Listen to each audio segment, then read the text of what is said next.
번 더 찬양합시다. 날이 저물어 갈 때, 날이 저물어 갈 때, 들에서 걸을 때, 그때가 하나님의 때.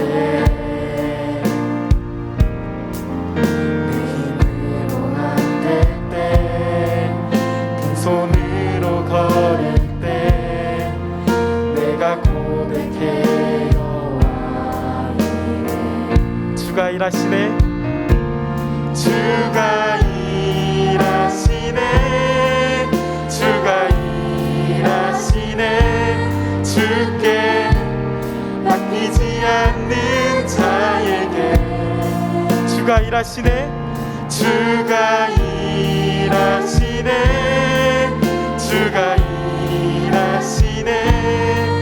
신뢰하며 걷는 자에게. 우리 2절로 찬양합시다. 우리 모인 이곳에, 우리 모인 곳에 주님 함께 계시네. 누리네 아버지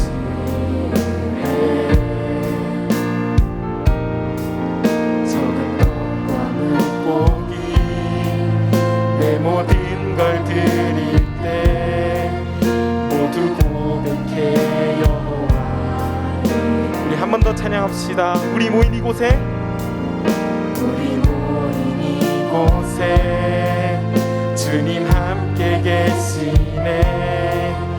누리네 아버지 적은 떡과 물고기, 적은 떡과 물고기 내 모든 걸 드릴 때 모두 고백해 여호와. 우리 함께 찬양합시다. 주가 일하시네, 주가 일하시네, 주가 일하시네. 주께 바뀌지 않는 자에게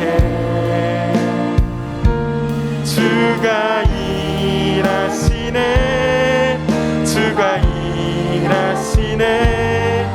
신뢰하며 걷는 자에게 주가 일하시네, 주가 일하시네, 주가 일하시네. 주께 바뀌지 않는 자에게 주가 일하시네, 주가 일하시네, 주가 일하시네. 신뢰하며 걷는 자에게 주님은 나의 산성, 나의 산성, 주님은 나의 요새, 주님은 나의 소망, 나의 힘이 되신 여호와. 주님은 나의 산성, 나의 산성, 주님은 나의 요새,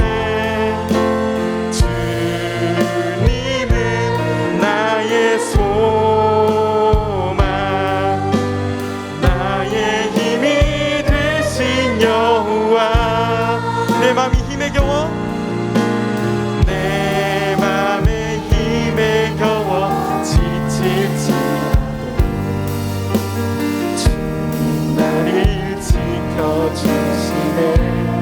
세상의 험한 풍파, 세상의 험한 풍파 몰아칠 때도 주님 나를 지켜주시네. 이렇게 두 손 들고 찬양합시다. 주님은 나의 산성,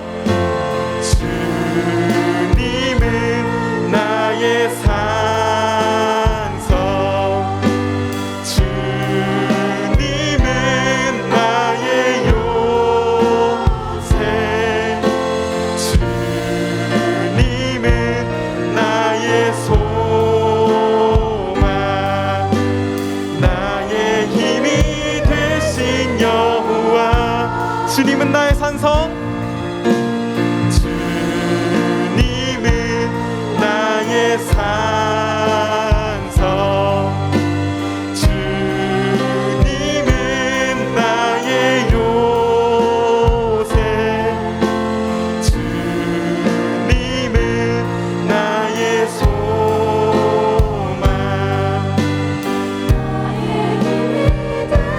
마지막으로 찬양할 때 목소리로 찬양합시다. 주님은 나의 산성, 주님은 나의 산성,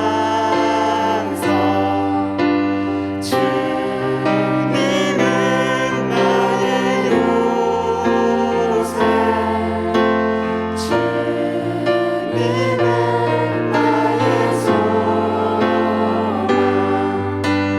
나의 힘이 되신 여호와. 이 시간 기도하길 원합니다. 하나님, 오늘 우리가 어려운 상황 속에서도 주님 앞에 나와서 예배드리길 원합니다. 우리 인생 가운데 유일한 소망 되시고 유일한 피난처 되신 주님, 오늘 예배 가운데도 함께하여 주시옵소서.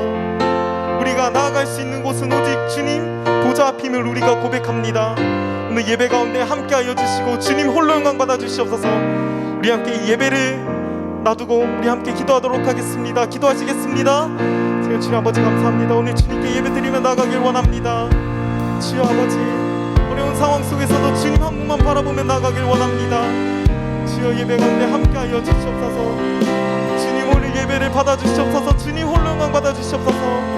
우리와 늘 동행하시는 주님, 우리와 함께하여 주시고 우리를 다스려 주시옵소서. 주님 늘 동행하여 주시고 함께하여 주시옵소서.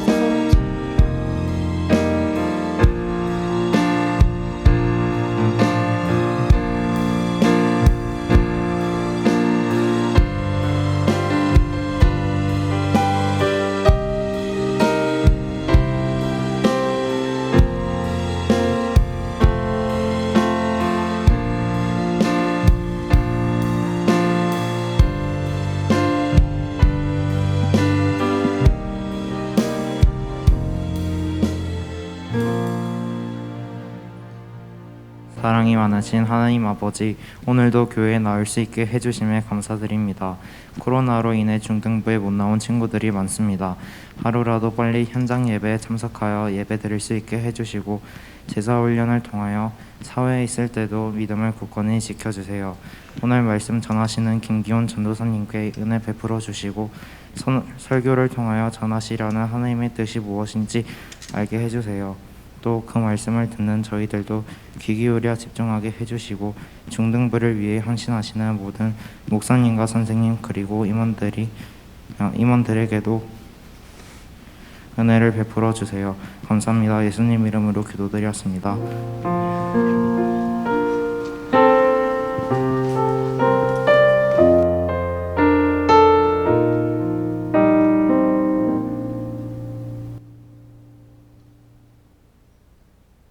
오늘 우리에게 주시는 하나님의 말씀은 고린도전서 1장 26절부터 31절까지 말씀입니다. 고린도전서 1장 26절부터 31절까지 말씀.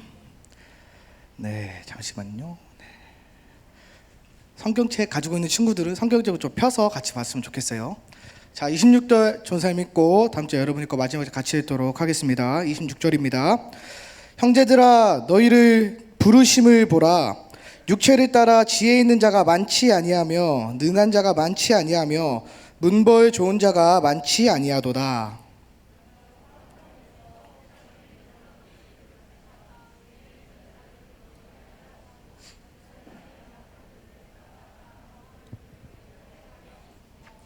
하나님께서 세상의 천한 것들과 멸시받는 것들과 없는 것들을 택하사 있는 것들을 폐하려 하시나니,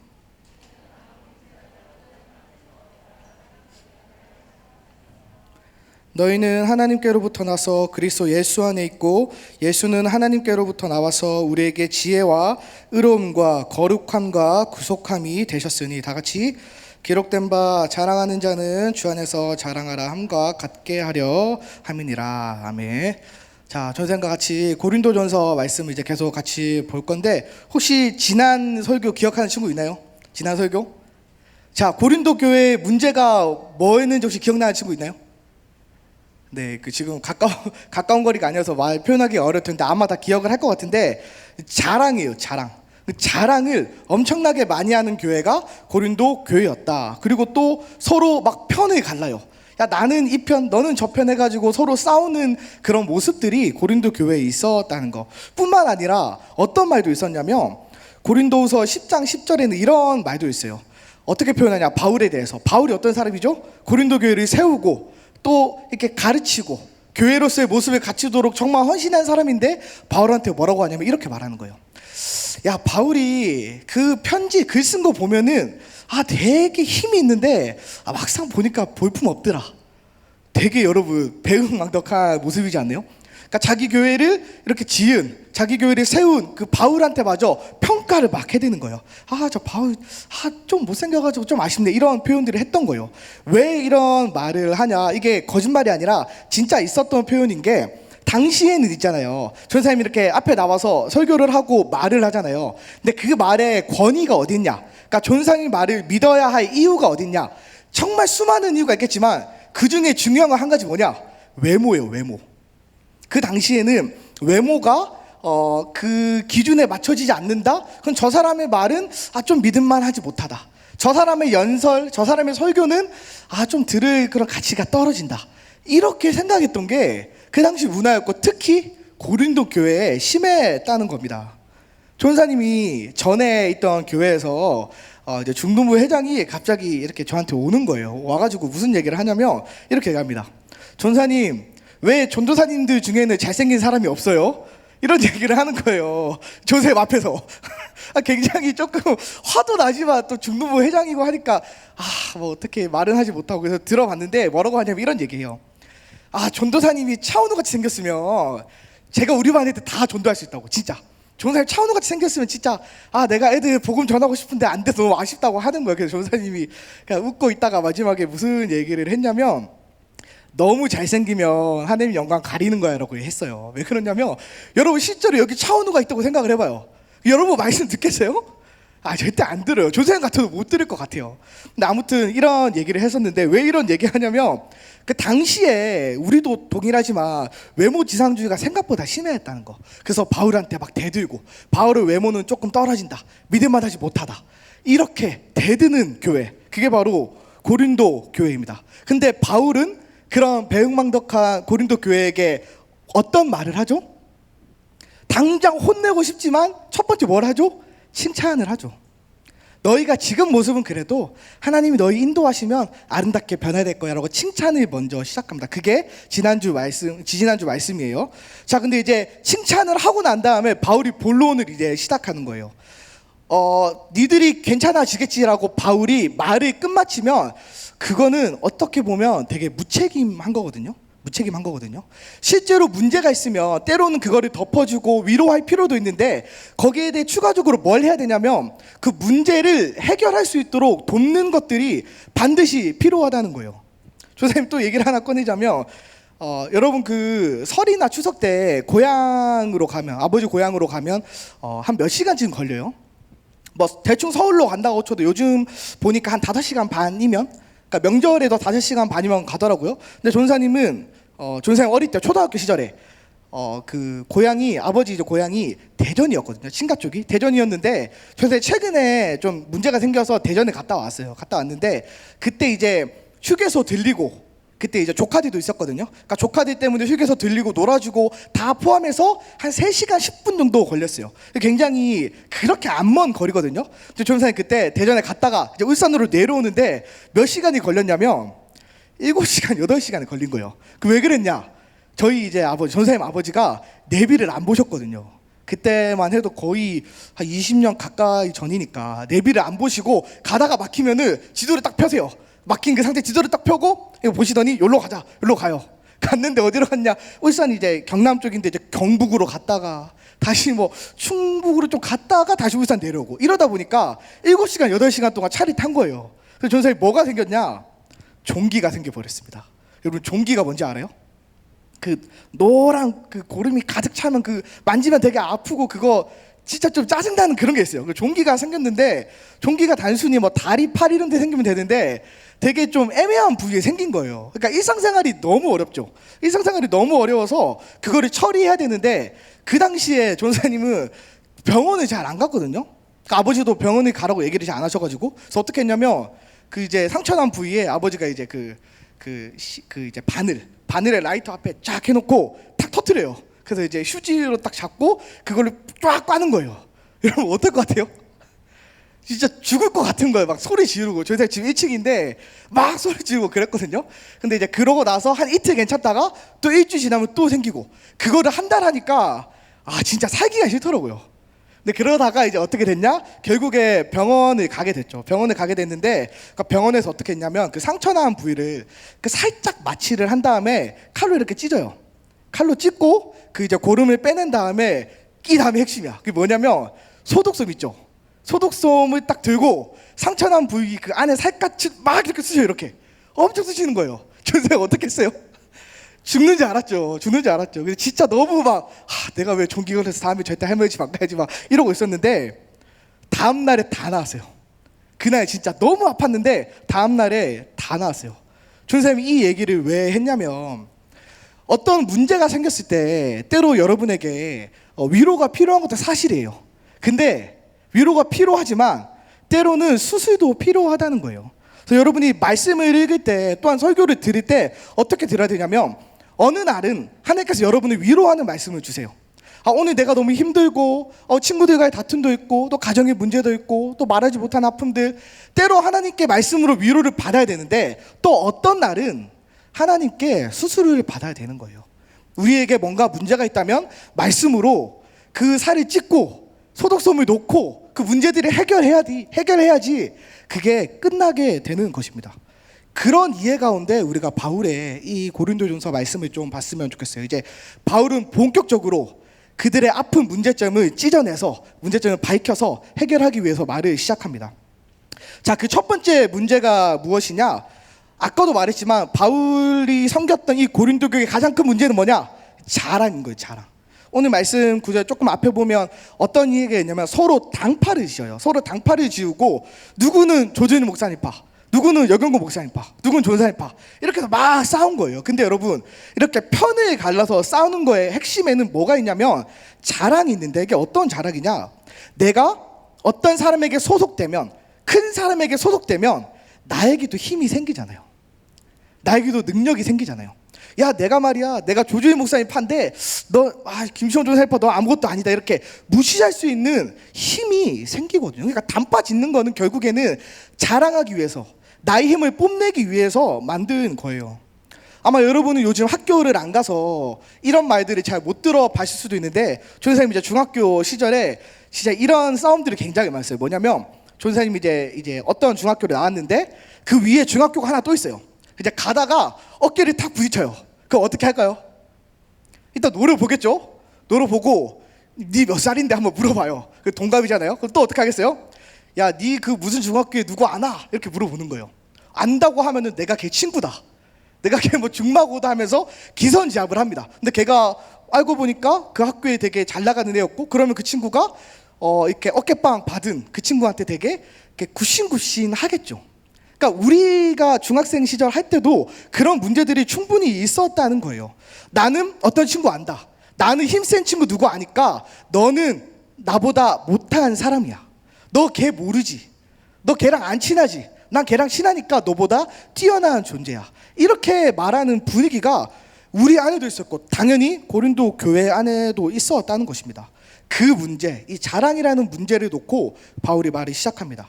이 자랑의 문제를 해결하기 위해서 바울이 가져온 초방전, 약이 무엇이냐? 그건 바로 십자가입니다. 십자가와 그리스도입니다. 자, 오늘 26절 말씀 잠깐 볼까요? 26절 말씀 보면 선생님 좀 읽어줄게요. 형제들아, 너희의 부르심을 보라. 육체를 따라 지혜 있는 자가 많지 아니하며 능한 자가 많지 아니하며 문벌 있는 자가 많지 아니하며. 이게 무슨 말이냐? 야, 너희가 처음 예수 그리스도 믿었을 때 너희 지혜로웠니? 이 당시 표현으로 하면 이거예요. 야, 너희가 무슨 철학자 수준 정도 되는 지혜를 가졌니? 야, 너희가 어떤 권력이 있었니? 너희가 귀족 집안이었니? 그거 아니다. 하나님께서 너희를 불렀을 때 너희의 상태는 정말 미안하지만 자랑할 수 없는 너희를 불렀다. 바울이 지금 이렇게 얘기합니다. 인간적으로 볼 때, 이 세상의 시선으로 볼 때는 자랑할 거 없는 사람들을 하나님께서 구원하시고 그들을 교회로 세우셨다는 말입니다. 그래서 초대교회 역사를 보면 어떤 일이 있냐면 어떤 귀족의 종이 있어요. 종이랑 노예들. 이제 그 종들이랑 노예들이 하나님을 믿어서 귀족, 자기 주인을 전도하는 이들이 초대교회에 있었다는 거예요. 물론 초대교회에 귀족들도 믿었고 힘 있는 사람들도 많이 믿었지만 대다수의 사람들은 그렇게 잘 살지 못하는 사람들이었다는 거예요. 하나님께서 왜 그렇게 하실까요? 하나님께서 왜 낮은 사람들을 불러서, 자랑할 거 없는 사람들을 불러서 교회로 세우시고 자신의 일을 맡기실까요? 왕한테 가가지고 복음 처음에 전하면 왕이 다 말해버리면 다 믿는 거 아닌가? 이렇게 우리가 생각할 수 있잖아요. 27절 말씀을 잠깐 봅시다. 27절 말씀 조선님 읽어줄게요. 그러나 하나님께서 세상에 미련한 것들을 택하사 지혜 있는 자들을 부끄럽게 하려 하시고 세상에 약한 것들을 택하사 강한 것들을 부끄럽게 하려 하시며, 하나님께서 사용하는 방법이 그것이라는 거예요. 하나님께서는 약한 자를 통해 강한 자를 이기게 하시는 것, 그게 기본적인 하나님의 사람을 사용하는 방법이시라는 거예요. 또 다른 이유는 뭐가 있냐면, 이 고린도 교회의 문제를 보면 알 수 있는 게, 만약에 예수님을 처음 믿었던, 교회에 처음 나왔던 사람들이 아까 말했던 지혜 있는 사람들, 철학자들, 또는 권력 있는 사람들, 또는 귀족 집안들, 그 사람들이 딱 모여서 교회를 만들었어요. 근데 여러분, 그런 사람들만 구성된 교회였으면 못 사는 사람들 교회에 들어갈 수 있었을까요? 절대 못 들어가요. 아마 이랬을 거예요. 야, 너 무슨 철학 알아? 그것도 모르면서 너가 무슨 교회 나온다고. 야, 너 무슨 집안이야? 너 뭐 어디 살아? 물어본 다음에 거기 살아? 야, 네가 무슨 그 자격으로 예수님 믿는다고 나가라고. 이렇게 대놓고 말하지 않았어도 그런 분위기가 형성되었을 거예요. 그렇기 때문에 하나님은 능력 있는 자들이 아니라, 많이 가진 자들이 아니라, 그러니까 자랑할 수 있는 자격을 가진 자들이 아니라 자랑할 것 없는 자들을 불러서 그 자랑할 것 많은 사람들을 부끄럽게 하신다. 이게 하나님의 방법이라는 것입니다. 자랑하며 사는 것은 여러분 절대 하나님의 방법이 아니에요. 자랑하며 사는 것은 여러분이 살아가는 방법으로 합당하지가 않습니다. 여러분이 자랑해야 할 것은 세상적인 그런 지혜나 귀족이나 힘이 아닌 거예요. 선생님, 요즘에 많은 기사들, 또 어떤 자료들을 찾아보면 어떤 기사를 보냐면 20대 그리고 10대 명품 소비량이 엄청 늘고 있다고 해요. 자, 첫 번째 사진 한 번만 보여주실래요? 사진, 그거 전에, 그 전에 보여주시면 이거 맞는데, 잘 안 보이지만 그래프가 이렇게 돼 있죠. 저게 뭘 표현하냐면, 명품을 사는 인구, 20대 인구, 그리고 10대는 통계에 잘 이렇게 정착되지 않았지만 10대도 거의 포함이에요. 수직 상승하고 있는 거예요, 거의. 그러니까 요즘 시대는 명품을 사고 명품을 자랑하는 게 너무나도 익숙해진 시대였죠. 자, 다음 사진 보여주시면 백화점의 수익률인데 계속 높아져요. 그러니까 저렇게 보면 되게 작게 보이지만 엄청나게 큰 돈들이에요. 자, 이제 사진 내려주시고, 그러니까 저런 것들 전사님 보면서 뭔 생각을 하냐면, 정말 이 시대는 자랑하지 않고는 버틸 수 없구나. 여러분이 사는 세계가 그렇게 지금 되었구나. 내가 명품 입고 좋은 것 입고 자랑하지 않으면 인정받지 못하는 세대가 되었구나. 그 전사님이 지난 교회에 있을 때 청년 선생님이 계셨어요.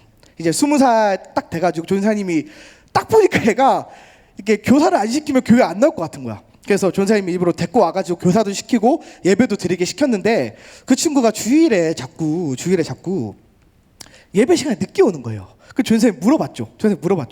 왜 늦게 오는데? 라고 물어보니까 뭐라고 대답을 하냐면, 과외를 하고 온대요. 근데 그 친구가 연대를 다니는 친구였거든요. 왜 그 시간에 과외를 하냐? 그 돈을 벌기 위해서래요. 야, 꼭 예배 시간 어겨가면서까지 그렇게 해야 되냐라고 물어보니까 그 친구가 이렇게 대답합니다. 선생님, 제가 돈을 안 모아서 좋은 옷을 안 입으면 제가 친구들 사이에 못 끼겠어요. 이런 얘기를 하는 거예요. 근데 그 친구가 미안하지만 잘생긴 친구는 아니었거든요. 그러니까 그거를 입고 나를 뽐낼 수 있는 무언가를 가져야만 내가 세상에 속할 수 있구나, 이런 생각을 가지고 있던 거예요. 정말 좀 안타깝지 않나요? 여러분, 자랑은 하면 할수록 끊임없는 것이에요. 여러분 꼭 기억하세요. 자랑을 하면 끝이 없습니다. 왜냐하면 남들보다 자랑하기 위해서는 빨리 사야 돼요. 먼저 사야 됩니다. 그리고 더 좋은 거 사야 돼요. 근데 만약에 나보다 더 자랑 많은 친구들이 있다, 나보다 더 뽐내는 친구들이 있다, 어떻게 하죠? 화가 나요.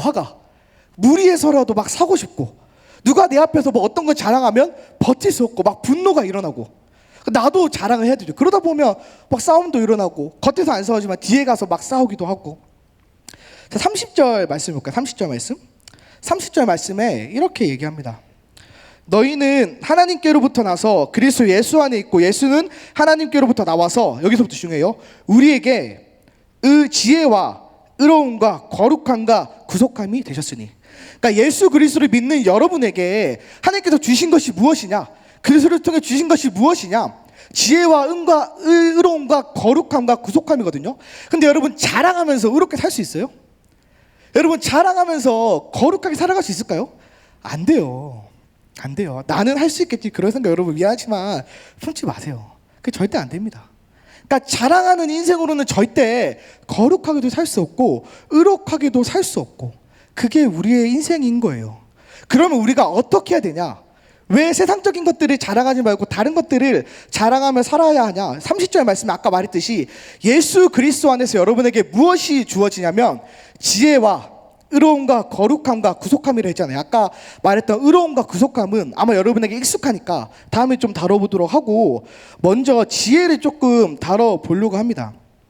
26절의 말씀에 아까 말했던 야 너희들 어떻게 부르심을 받았나라는 그런 말을 할 때 앞에 어떤 표현이냐면 이러한 표현이 있습니다. 육체를 따라, 육체를 따라, 육체를 따라. 이게 무슨 말이냐? 너희들이 가진 것은 육체적인 이 땅의 지혜다. 근데 오늘 30절에 말하는 지혜는 무슨 지혜냐? 하늘의 지혜, 하나님께서 주시는 지혜다. 이 두 지혜를 비교하고 있는 것입니다. 자, 여러분, 이 땅의 지혜를 왜 자랑해서는 안 되냐면, 이 땅의 지혜가 여러분에게 말할 수 있는 것은 무엇이냐? 아까 말했던 것처럼 그거예요. 자랑. 근데 자랑인데 어떤 자랑이냐면 이런 자랑인 거예요. 야, 우리 인생 살아가면서 눈에 보이는 것만 진짜야. 야, 눈에 보이는 힘, 눈에 보이는 옷, 야, 눈에 보이는 외모, 이것만 진짜야. 이것만 붙잡고 살아가야 돼. 야, 너 인생, 야, 그것만 붙잡으면 살아야 된다니까. 이렇게 말하는 게 세상의 지혜입니다. 고린도 교회가 가지고 있던 지혜가 이런 지혜예요. 남들보다 더 많은 은사를 가져야만 했고, 남들보다 더 많은 어떤 것들을 가져야만 하는 게 고린도 교회의 모습. 세상의 교회를 사랑하며, 세상의 지혜를 사랑하며, 세상의 자랑을 사랑하며 살아갔던 게 고린도 교회의 모습인 겁니다. 여러분, 좀 어려운 말일 수 있지만 여러분 이 말을 꼭 기억했으면 좋겠는 게, 여러분, 하나님이 계시지 않잖아요. 눈에 보이는 것만 진짜잖아요. 미안하지만 여러분 인생의 목적 같은 것은 존재하지 않아요. 하나님이 안 계시면. 실제로 세상에서 아마 가장 유명한 무신론자라고 하는 니체가 어떤 말을 하면 이런 말을 해요. 니체가 교회를 반대하고 욕을 했거든요. 근데 그거는 인정하는 거예요. 기독교 사상이 없으면 인권이란 것이 존재할 수 없다. 기독교 사상이 없으면 이 땅의 가치라는 것은 존재할 수 없다 라고 니체가 이렇게 얘기를 합니다. 이 땅의 지혜는 여러분에게 말하는 것이 무엇이냐? 여러분 행동하고 싶은 대로, 눈에 보이는 대로, 하고 싶은 대로 살아가라는 거예요. 남들보다 많이 가지고, 남들보다 많이 소유하고, 남들보다 높은 자리 위치에 서서 여러분의 쾌락을 마음껏 즐기라는 것, 이게 세상이 주는 지혜예요. 겉으로 보기에 좋아 보이죠. 근데 여러분, 그 끝에 뭐가 남아있을지 여러분 항상 생각해야 돼요. 이 세상의 지혜와 세상의 자랑 끝에 남은 거는 허무밖에 없는 거예요. 자랑하고 내 쾌락을 만족시키며 내가 하고 싶은 대로 살아봤자 남는 것은 허무함밖에 없다는 것입니다. 인생의 의미는 없는 거예요. 그저 내 쾌락만 즐기는 게 목적 그 자체인 것입니다. 여러분, 이러한 인생의 가치라는 것, 의미라는 것 존재할 수가 없어요. 그렇기 때문에 우리는 세상의 지혜를 자랑하지 말아야 합니다. 세상의 지혜는 결국 경쟁일 뿐이에요. 경쟁이면 결국에는 몇몇 사람밖에 행복할 수 없다는 거, 여러분 그거를 꼭 기억했으면 좋겠습니다. 자, 근데 하나님께서 주시는 지혜는 무엇이냐? 세상의 지혜와 반대되는 하나님께서 허락하신 지혜는 무엇이냐? 바로 이런 것들이에요. 종교개혁가 칼빈은 이런 말을 합니다. 이 세상에 운과 우연은 없다라고 얘기해요. 또 추가로 무슨 말을 하냐면, 하늘에서 떨어지는 빗방울 한 줄기도 하나님의 섭리가 아닌 것이 없다라고 얘기합니다. 이러한 하나님의 지혜를 가지고 우리가 세상을 바라보면 어떻게 이해할 수 있냐면, 이 세상을 볼 때, 그리고 나를 볼 때도 절대 의미 없지 않다는 것을 깨닫게 됩니다. 깨닫게 되는 거예요. 이 세상을 볼 때 그냥 만족하며 남들보다 즐기며 살아가는 게 아니라, 이 땅에는 창조된 이유가 있고, 여러분도 동일한 게 내가 이 땅에 살아가는 이유가 있고 목적이 있고 하나님이 여러분 각 개인을 창조한 목적을 여러분이 알게 되는 거예요. 그게 하나님의 지혜인 것입니다. 하나님의 지혜를 통해 세상을 보면 모든 것이 새롭게 보여요. 의미 없어 보이는 일, 가치 없어 보이는 일, 저거 나한테 도움 안 돼 보이는 그 모든 일이 너무나도 아름답고 가치 있는 일이라는 것을 분명히 알게 됩니다. 그리고 나를 볼 때 그게 가장 중요해요. 조사님이 어떤 한 목사님의 설교를 듣는데 설교 마지막에 막 우시면서 그런 얘기를 하는 거예요. 그런 이제 기도를 하셨거든요. 하나님, 저를 태어나게 해주셔서 참 감사합니다. 하나님, 나를 안 지으셔도 되는데 왜 나를 신경 쓰시고 나를 창조하셨습니까? 왜 나를 하나님의 놀라운 뜻에 사용하십니까? 이런 기도를 하는데 조사님 너무 가슴이 뜨거워지더라고요. 여러분에게도 그렇지 않겠어요? 여러분 왜 살아가세요? 대답할 수 정말 어렵겠죠. 선생님 이런 문제 잘 안 하려 하는데 여러분이 태어난 이유는 하나님의 놀라운 목적이 있다는 거예요. 여러분이 이 땅에 살아가고 때로 여러분이 지치고 힘들지만 그 모든 삶은 하나님께서 허락하시고 하나님께서 귀한 뜻을 두시고 여러분을 각 자리에 두시고 여러분을 창조하셨다는 거예요. 세상의 지혜로 보면요, 여러분 태어난 이유 없어요. 그냥 던져진 거예요. 여러분 던져져서 그냥 쾌락자차 그냥 허무하게 죽는 게 끝인데, 하나님의 지혜로 나를 보면 위대하신 하나님이, 천지를 지신 하나님이 이 땅에 어떠한 목적을 지고 나를 사용하고 싶으셔서 여러분 창조하시고 그 자리에 놔두셨다는 거예요. 이 하나님의 지혜로 여러분이 세상을 바라보고 여러분 스스로 바라보는 중등부 친구들이 되었으면 좋겠습니다. 세상처럼 자꾸 자랑하는데, 자꾸 뭔가 옷을 입고 나를 드러내는 데 집중하는 게 아니라 하나님께서 나를 창조하셨다는 것 그 자체에 나의 목적과 의미를 두고 감사를 두고 살아가는 여러분 되었으면 좋겠습니다. 다음으로는 뭘 봐야 되냐면 3절 마지막에 그리스도께서 우리에게 무엇을 주셨냐? 구속함을 주셨거든요. 구속함을 주셨거든요. 구속함을 주시면서 31절 말씀에 이렇게 얘기합니다. 31절 말씀 뭐라고 하냐면, 자랑하는 자는 주 안에서 자랑하라 함과 같게 하려 함이라. 이게 어떤 말씀이냐면 예레미야서 말씀을 가져온 거예요. 예레미야서 말씀을 이렇게 언급하면서 표현한 거거든요. 자, 예레미야서 말씀을 잠깐 보도록 할게요. 9장 21절부터 25절 말씀인데 이걸 어떻게 읽냐면, 여러분이 한 절 읽어요. 그럼 선생님이 다음 절 읽고 여러분 한 절 읽고 그렇게 한번 읽어보도록 할게요. 자, 21절 여러분이 한번 읽어보세요. 자, 시작.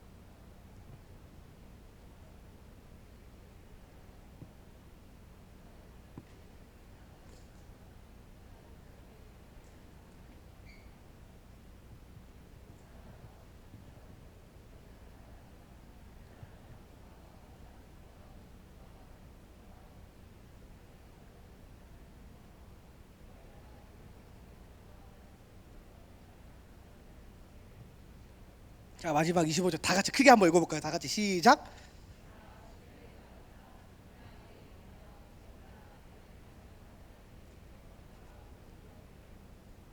여러분 무슨 말씀인지 좀 이해가 가나요? 일부러 현대인의 성경 번역 버전을 가져왔는데 혹시 이해를 못한 친구도 있어서 선생님이 말씀을 좀 이렇게 설명을 해주자면 어떤 말이냐면, 그러니까 이 예레미야서 말씀 핵심 뭐냐? 자랑하지 마라. 그게 핵심이거든요. 근데 앞뒤에 무슨 말씀이 있냐면 21절, 22절 말씀을 요약하자면 이런 말이에요. 모든 사람은 죽는다. 모든 사람은 죽는다. 성경의 표현에 따르면 왕궁에 있는 자도 죽는 거예요. 귀족도 죽고 젊은 사람도 죽고 어린아이도 죽는다. 그러니까 다 죽는다라고 얘기하죠. 그 22절에는 시체가 땅에 널브러져 있다. 그러니까 죽음이 팽배해져 있다는 것을 얘기합니다. 이 말씀을 통해 여러분에게 성경 말씀 뭘 얘기하고 싶은 거죠? 이거죠. 모든 사람은 죽음과 심판을 피할 수 없다. 모든 사람은 죽음과 심판을 피할 수 없다. 그리고 25절 말씀에 이런 말씀이 있습니다.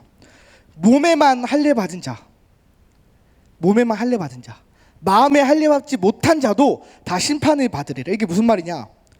교회를 다니지만 여전히 자랑하고 자랑을 자랑을 최고의 가치로 삼고 하나님을 자랑하고 하나님을 섬기는 게 아니라 나를 섬기고 하나님보다 이 세상의 돈을, 힘을, 권력을 더 목숨 걸고 지키는 사람들, 그 사람들도 심판받을 것이다 라고 얘기합니다. 이 말씀 사이에 바울이 언급한 그 말씀이 있는 거예요. 나 주의 말이다. 너희는 자랑하지 말지어다. 너희는 오직 나 주를 자랑하라 얘기합니다. 왜 하나님만 자랑해야 될까요? 왜 하나님만 자랑해야 될까요? 앞뒤 구절 말씀의 이런 분위기 전체적으로 요약하자면 이런 말이죠. 하나님만이 죽음을 피할 수 있는 유일한 분이다. 하나님만이 구원을 가능케 하시는 유일한 분이시다. 심지어 왕들이라도 죽고 어린아이도 죽고 젊은 청년이라도 다 죽지만 오직 하나님만 자랑하는 자들, 하나님을 믿는 자들, 겉으로만이 아니라 진심으로 하나님을 믿고 따르는 자들에게는 구원이 임한다 라는 것이 이 예레미야서의 말씀인 거예요. 바울이 지금 그거를 일부러 꺼내 와가지고 지금 고린도 교회 사람들에게 말하고 있는 거예요. 야, 너희가 자랑할 것은 죽어 사라질 것, 없어질 것, 결국 먼지로 흩어질 그런 것들이 아니라 너희가 자랑해야 될 것은 오직 우리를 구원하시는 예수 그리스도, 그리고 그분의 십자가밖에 없다는 것을 얘기하는 것입니다. 여러분이 피할 곳은 오직 십자가밖에 없다는 거예요. 여러분, 세상의 것을 무엇을 가지더라도 그것은 다 사라지고 없어진다는 거예요. 그렇기 때문에 여러분에게 영원한 그 생명을 주실 수 있는 그 십자가만을 바라보고 그것만을 자랑하라. 지금 고린도 교회에게 처방을 하는 것입니다. 바울이 그렇게 처방을 하는 거예요. 여러분은 무엇으로 자랑하고 싶어요? 여전히 자랑하고 싶은 게 참 많겠죠. 뭐 로이 티어 뭐 이런 것부터 정말 작은 것부터 시작해서 뭐 외모도 있고 키도 있고. 여러분, 근데 그 자랑의 핵심은 뭐라 했죠? 남을 깔보는 거예요. 내가 쟤보단 낫다. 내가 쟤보다는 이런 부에서 낫지. 이런 기본적인 마음이 전제되어 있는 것입니다. 여러분, 그런 것들을 자랑하지 마십시오. 세상의 지혜를 여러분 자랑하지 마십시오. 여러분이 자랑할 것은 여러분을 구원하신, 여러분에게 인생의 목적을 알게 하시는 그 하나님의 지혜와 피할 수 없는 죽음을 피할 수 있게 하는 구속함이 포함된 바로 그 십자가입니다. 그래서 여러분이 세상을 살아갈 때 세상의 지혜로 자랑하지 않고 오직 하나님의 지혜로 자랑하며 내가 자랑할 것은 나를 구원하신, 나를 목적을 가지고 이 세상에 태어나게 하신 그 하나님만을 자랑할 수 있는 여러분이 되기를 소망합니다. 여러분이 그 예수님을 바라볼 때, 그 십자가를 바라볼 때 다른 것 자랑할 필요가 없어지는 거예요. 전사님도 자랑하고 싶은 게 참 많겠지만 지금은 아니지만 전사님이 정말 인생에서 가장 신앙이 순수했다고 생각하는 시절 언제냐면 이제 중학교 3학년부터, 그러니까 대학교 한 2학년, 대학교 3학년부터는 조금 이제 깎였어요. 좀 힘든 일도 많고 해가지고 깎였는데 중학교 3학년 때부터 대학교 2학년 때까지 진짜 너무 행복했어요. 근데 행복했는데 그때 진짜 전사님 가진 거 하나도 없었거든요. 막 학교를 가면 선생님한테 무시당하고, 대학교 갔더니 거기 막 목사님 아들들한테 막 무시당하고 자랑할 거 하나도 없고. 근데 그 시기에 가장 행복했던 게 왜 행복했냐? 그때 전사님 눈에는 십자가밖에 안 보였거든요. 예수님밖에 안 보였거든요. 그러니까 다 괜찮더라고요. 그 전사님이 그때보다 많이 가진 지금도 있고, 그때보다 더 많은 것들이 인정받는 시전들이 있지만 전사님 인생에서 가장 행복했다라고 하면 그 시절밖에 생각나지 않아요. 정말 행복했어요. 오직 십자가만 바라보고 예수님만 바라볼 때, 세상의 것들의 시선을 빼앗기지 않을 때 진짜 행복이 여러분에게 찾아오는 것입니다. 여러분에게 그러한 은혜가 있기를 원해요. 여러분, 십자가를 바라보고 예수님 바라볼 때 여러분은 하나님의 자녀라는 것을 깨닫게 됩니다. 여러분이 존귀한 하나님의 자녀이기 때문에 그 무엇으로부터도 비교받을 필요가 없는 것이에요. 그렇기 때문에 여러분이 오직 십자가만 바라보고 예수 그리스도만 고백하며 다른 것에 눈 돌리지 않고 그 십자가에만 바라볼 때 여러분에게 주어지는 가장 놀라운 자랑, 가장 큰 행복이 있기를 소망합니다. 그 십자가 아래에서 여러분을 올가매는 경쟁들, 어려움들, 시기와 질투들 다 다 무너뜨려지기 정말 소망합니다. 그 십자가 아래에서 참된 기쁨을 누리고 내가 자랑해야 될 것이 무엇인지 분명히 깨닫게 되는 모든 중등부 친구들 되기를 소원합니다. 여러분 이 시간 같이 잠깐 기도하면 좋겠어요. 눈을 감고 이 시간 같이 기도할 텐데 어떻게 기도했으면 좋겠냐면, 하나님 솔직하게 기도하세요. 내 안에 자랑하고 싶은 거 있습니다. 하나님, 내 안에 쟤보다 잘나고 싶은 거 있습니다. 남을 무시하고 남들 위에 서고 싶은 마음이 있습니다. 주님, 근데 그 마음 이 시간 내려놓게 해주세요. 남들 위해 서려고 하는 그 마음 내려놓게 해주세요. 그리고 내 마음에 오직 십자가와 예수 그리스도만 남게 해주세요. 그래서 내 인생에 자랑해야 할 것은 오직 예수 그리스도밖에 없고, 나를 창조하시고 나를 특별히 이 세상에 놔두신, 내가 있는 곳에 있게 하신 그 하나님만을 자랑하며 그 하나님으로 말미암아 내가 진정한 행복과 감사를 누리게 달라고 우리 한 목소리로 기도하며 나가도록 하겠습니다. 기도하겠습니다. 하나님 아버지, 이 시간 우리 안에 있는 헛된 자랑들, 세상의 지혜들을 다 내려놓을 수 있도록 주님 붙잡아 주시옵소서. 아버지, 내 안에 남보다 뛰어나고 싶은 마음들, 아버지 저 내 옆에 있는 친구보다 아버지 더 높아지고 싶어하는 마음들, 무시하고 싶어하는 마음들, 자랑하고 싶어하는 마음들이 주님 너무나도 많습니다. 하나님, 우리의 마음 가운데 오셔서 그런 세상적인 자랑들을 다 사라지게 하시고, 아버지 우리가 자랑할 것은 오직 예수 그리스도와 십자가밖에 없다는 것을 알게 하시고, 오직 예수님 바라볼 때, 그 십자가 바라볼 때 아버지 내가 얼마나 특별한 존재인지 깨닫게 하시고, 내가 얼마나 존귀한 존재인지 깨닫게 하시고, 아버지 다른 곳에 눈 돌리지 않고 그 십자가를 향해서만 바라볼 때 우리 인생의 참된 기쁨과 만족이 있음을 아버지 깨닫게 하여 주시옵소서. 그래서 나를 구원하신, 나를 창조하신, 또 내 인생을 바라보고 계시는 그 하나님의 시선을 느끼고 그 하나님의 십자가를 느끼고 아버지 사랑하는 자가 될 수 있도록 아버지 축원하여 주시옵소서. 아버지 내가 이 땅을 살아가면서 자랑해야 될 것은 오직 십자가밖에 없다는 것을 알게 하시고, 매일마다 십자가를 묵상하게 하시고, 예수 그리스도의 말씀이 선포될 때마다 내 마음속에 있는 모든 자랑들이 꺾어지게 하여 주시옵소서. 그래서 십자가로 말미암은 자랑만이, 하나님의 사랑만이 내 마음속에 남는 아버지 모든 중등부 친구들 될 수 있도록 축원하여 주시옵소서. 하나님 감사합니다. 고린도전서의 말씀을 주님 우리가 잠시 봤습니다. 아버지, 우리는 너무나도 자랑하기가 싫습니다. 조금만 방심하면, 조금만 마음을 놓으면 내가 쟤보단 낫지, 야 이 세상 살아가는데 돈이 최고라고, 이 세상 살아가는데 외모가 최고라고, 거기에만 집중해야 살아간다 하는 마음들이 불쑥불쑥 우리에게 찾아옵니다. 뿐만 아니라 우리가 살아가는 세상 또한 우리에게 그런 것들을 너무나도 쉽게 강요하고 있습니다. 아버지, 우리가 그러한 땅에 살아가는 여기 모인 귀한 중등부 친구들에게 그런 세상적인 자랑에, 세상적인 지혜에 마음을 빼앗기지 않게 하시고, 우리를 구원하시고, 아버지 우리를 창조하시고 우리를 이 자리에 놔두셨으며, 아버지 우리에게 시선을 두고 우리를 생각하시는 그 하나님을 경험하고 오직 십자가와 예수 그리스도만을 자랑하는 모든 중등부 친구들 될 수 있도록 붙잡아 주시옵소서.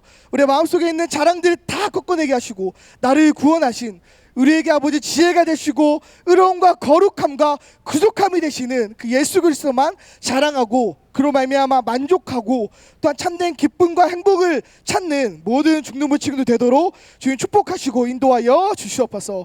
감사하고 예수 그리스도 이름으로 기도합니다. 아멘.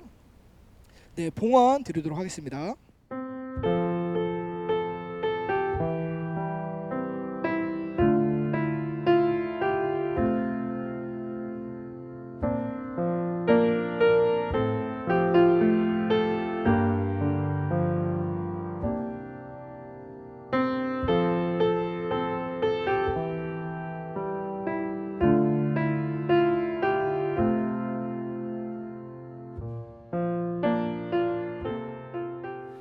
이제는 우리 주 예수 그리스도의 은혜와 하나님 아버지의 놀라우신 사랑하심과 성령님의 감화 감동 위로 교통하심의 역사가 나의 것을 자랑하며 살기보다 오직 십자가, 오직 예수 그리스도만을 자랑하며 살기 원하는 우리 모든 중등부 지체들 머리머리 위에 지금부터 영원까지 함께 있을지어다. 아멘.